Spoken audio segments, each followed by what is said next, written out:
안녕하세요. 어. 제가 제일 궁금한 것부터 여쭤보겠습니다. 예. 아니 편의점 매출이 120억이요? 예. 물론 8개나 되시긴 합니다만 이게 어떻게 가능한 겁니까? 우선 이제 편의점 업종 자체가 빛 좋은 개살구긴 합니다. 매출액은 높은데 순이익은 좀 낮은 편에 속한다 보시면 될 것 같아요. 네. 네. 근데 매출 100억이 넘는데 순이익이 낮아봤자 절대적인 가치는 굉장히 높을 것 같아요. 혹시 어느 정도인지 여쭤봐도 될까요? 네. 일단 뭐 일반 직장인들 예. 연봉 수준은 일단은 월에 일단 벌고 있다는 수준으로 보시면 될 것 같아요. 연봉 연봉을 차이가 월에 잠깐만 근데 연봉도 사람마다 차이가 많아요. 맞네. 5천도 있고 1억도 있고 2억도 있고. 어느 회사 연봉? 좋다. 예. 뭐 이제 대기업 신입사원 정도로 칭하겠습니다. 기업 신입사원이면 정확하게 요즘 시세를 알고 계실지 모르겠는데 한 5천부터 7, 8천 네, 정도. 그 정도 범위라 보시면 될 것 그리고 같아요. 1억이 갈 수도 있나요? 있죠. 예, 그런데 있습니다. 있기도 하죠. 그러면 레인지를 1억으로 잡고 있습니다. 그러면 1억 연봉을 월에 번다 그렇죠. 월수 1억. 해야겠네. 예. 해야죠. 해야겠습니다. 물론 대표님이야 이 업계에 이제 고수가 됐으니까 남들 연봉을 한 달에 벌기도 한 달에. 하시지만 예. 지금 길가 지나가다 보면 편의점 없는 건물이 없는 것 같아요. 없죠. 너무나도 많아서 이거 포화 상태인데 뒤늦게 내가 뛰어든들 과연 나도 우리 대표님처럼 벌 수 있겠느냐 맞아요. 그 걱정하는 분들 많을 것 같아요. 편의점이 포화 상태이긴 합니다.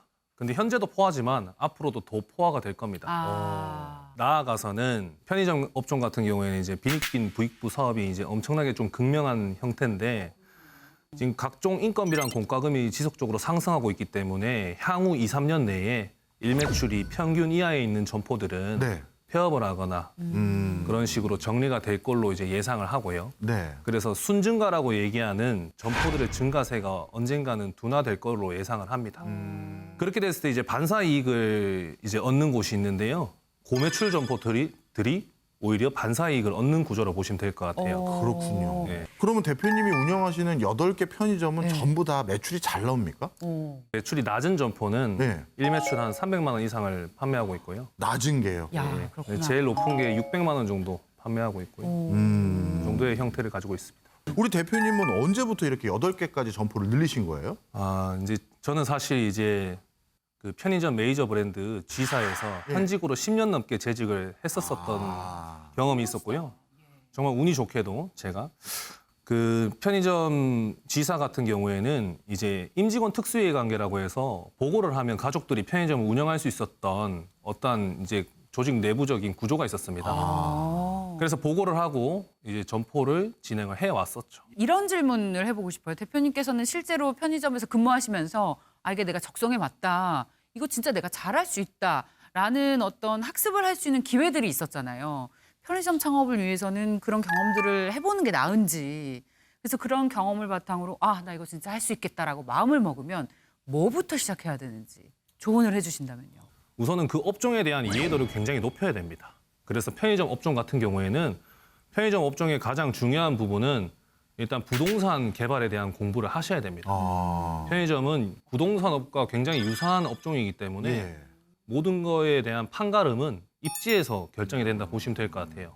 대표님은 어떤 특별한 입지에 있으신지 편의점 8개가 어떤 곳에 있어요? 우선 제가 선호하는 입지는 결국에는 사람들이 거주하고 있는 배후가 밀집되어 있는 아파트라든지 오피스텔들을 좋아하고요. 운영 중인 점포들도 다 그곳들에 위치하고 있다 보시면 될 것 같아요. 예. 그러면 그 아파트나 예를 들어 오피스텔이라든가 이렇게 정주하는 사람들이 많은 곳이라는 건 사실 너무 많잖아요.